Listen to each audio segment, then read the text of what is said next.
कुल्लू में जुलाई माह में आई बाढ़ के बाद अब मनाली में ग्रीन टैक्स बैरियर फिर से शुरू हो गया है। ऐसे में पर्यटन विभाग के द्वारा बाहरी राज्यों से आने वाले वाहनों के चालकों से ग्रीन टैक्स लिया जा रहा है, तो वहीं बाहरी राज्यों के चालक भी इस टैक्स पर आपत्ति जता रहे हैं। चालकों का कहना है कि जब सड़क ही ठीक नहीं है तो वो किस बात का टैक्स दें। वहीं इस बात को लेकर पर्यटन विभाग के कर्मचारी व चालकों के बीच आए दिन बहसबाजी भी होती रहती है। जुलाई माह में आई आपदा के बाद से जिला कुल्लू में भारी नुकसान हुआ है, जिसकी भरपाई करने के लिए अभी काफी समय लगेगा। टूटी सड़कों को भले ही वाहन योग्य कर दिया गया है, लेकिन अभी भी सड़कें पहले जैसी चकाचक तो नहीं हुई है।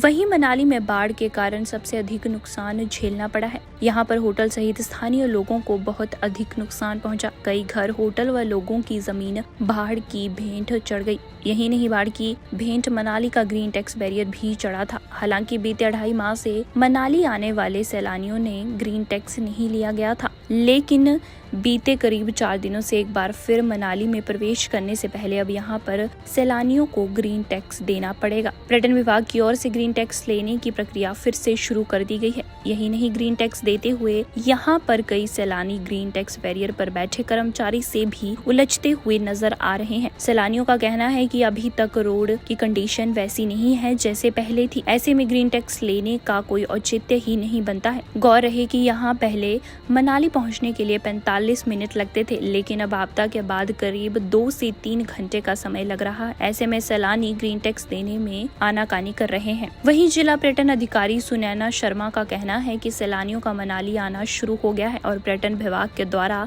मनाली में ग्रीन टैक्स भी अब बाहरी राज्यों से आने वाले वाहनों से लिया जा रहा है। सड़कों की मरम्मत का कार्य सरकार के द्वारा किया जा रहा है और फिलहाल किसी भी प्रकार का टोल नहीं लिया जा रहा है। ऐसे में ग्रीन टैक्स की राशि से मनाली में सैलानियों को सुविधा के लिए कई कार्य पर्यटन विभाग के द्वारा किए जा रहे हैं। देखिए, जहाँ तक ग्रीन टैक्स बैरियर स्टार्ट करने की बात है तो ग्रीन टैक्स बैरियर जो है वो टोल टैक्स बैरियर से एक अलग चीज़ है। ग्रीन टैक्स बैरियर बेसिकली जो टूरिस्ट यहाँ पे आता है, जो कार्बन फुटप्रिंट यहाँ जनरेट करता है, ये उस चीज़ के लिए, उसकी भरपाई के लिए जो ये टैक्स लिया जा रहा है, जो कि एनजीटी के आदेशों के तहत है। और ये जैसे क्योंकि अब पर्यटन जो है वो आना शुरू हो गए हैं, तो ये टैक्स जो है उनको देना अनिवार्य है। और जहाँ तक रोड की बात करें, अगर कुछ पर्यटनों को परेशानी है तो टोल टैक्स जो है वो कम्प्लीटली बंद है। ग्रीन टैक्स बैरियर उनके यहाँ आने का, इस पर्यावरण की हवा को यूज़ करने का और यहाँ पे आके जो है वो जो हमारा कार्बन फुटप्रिंट जनरेट हो रहा है उसको कॉम्पनसेट करने के लिए लिया जाता है। और इसलिए जो है ये जो ग्रीन टैक्स बैरियर है वो स्टार्ट किया है। दैनिक सवेरा के लिए कुल्लू से सृष्टि की रिपोर्ट।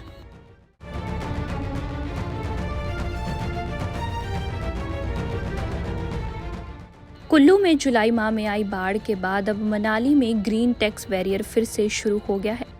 ऐसे में पर्यटन विभाग के द्वारा बाहरी राज्यों से आने वाले वाहनों के चालकों से ग्रीन टैक्स लिया जा रहा है, तो वहीं बाहरी राज्यों के चालक भी इस टैक्स पर आपत्ति जता रहे हैं। चालकों का कहना है कि जब सड़क ही ठीक नहीं है तो वो किस बात का टैक्स दें। वहीं इस बात को लेकर पर्यटन विभाग के कर्मचारी व चालकों के बीच आए दिन बहसबाजी भी होती रहती है। जुलाई माह में आई आपदा के बाद से जिला कुल्लू में भारी नुकसान हुआ है, जिसकी भरपाई करने के लिए अभी काफी समय लगेगा। टूटी सड़कों को भले ही वाहन योग्य कर दिया गया है, लेकिन अभी भी सड़कें पहले जैसी चकाचक तो नहीं हुई है।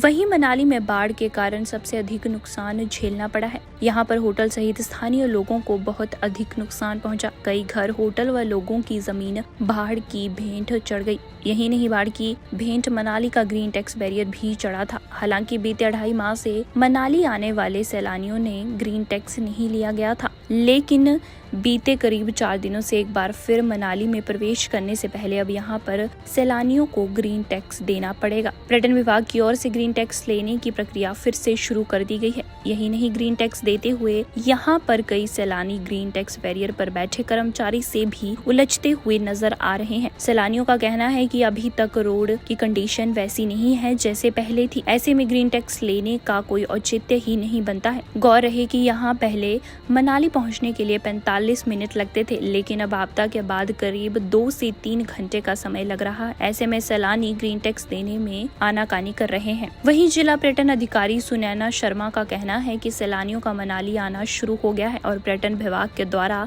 मनाली में ग्रीन टैक्स भी अब बाहरी राज्यों से आने वाले वाहनों से लिया जा रहा है। सड़कों की मरम्मत का कार्य सरकार के द्वारा किया जा रहा है और फिलहाल किसी भी प्रकार का टोल नहीं लिया जा रहा है। ऐसे में ग्रीन टैक्स की राशि से मनाली में सैलानियों को सुविधा के लिए कई कार्य पर्यटन विभाग के द्वारा किए जा रहे हैं।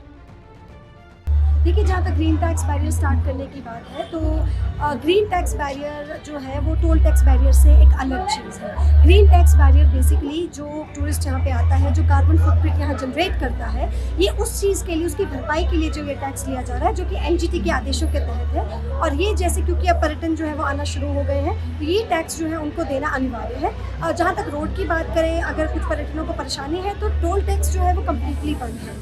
ग्रीन टैक्स बैरियर उनके यहाँ आने का, इस पर्यावरण की हवा को यूज़ करने का और यहाँ पे आके जो है वो जो हमारा कार्बन फुटप्रिंट जनरेट हो रहा है उसको कॉम्पनसेट करने के लिए लिया जाता है। और इसलिए जो है ये जो ग्रीन टैक्स बैरियर है वो स्टार्ट किया। दैनिक सवेरा के लिए कुल्लू से सृष्टि की रिपोर्ट।